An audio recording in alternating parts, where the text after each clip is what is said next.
Mais quand l'esprit de pauvreté touche quelqu'un, il n'aime pas le succès. Il n'aime pas la réussite.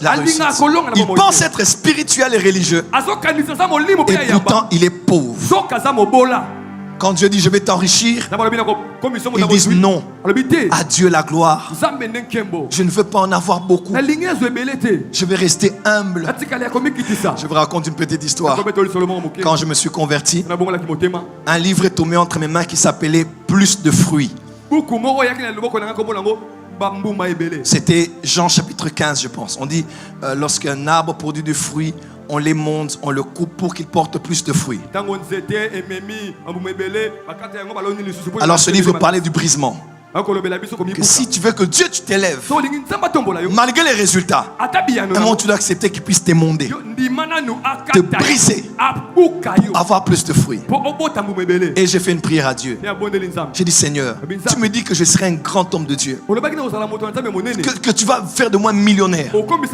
Mais pour que je ne sois pas orgueilleux, quand je vais sortir, que je fasse un accident et que je devienne paralytique, que je boite, comme ça en boitant, que je me rappelle que je ne suis rien et que toi tu es tout. Que les gens qui vont me voir comment tu m'utilises, quand ils vont me voir boiter, ils vont se dire ce n'est qu'un homme, mais la puissance de Dieu est agissante en lui.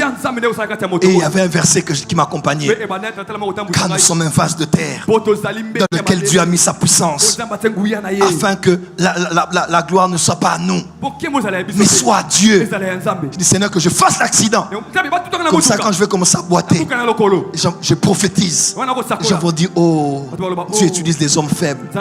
Dieu n'a pas besoin de te faire ça pour se glorifier dans ta vie. Cette humilité est diabolique. Cette humilité est satanique. Dieu ne se glorifie pas dans ta souffrance.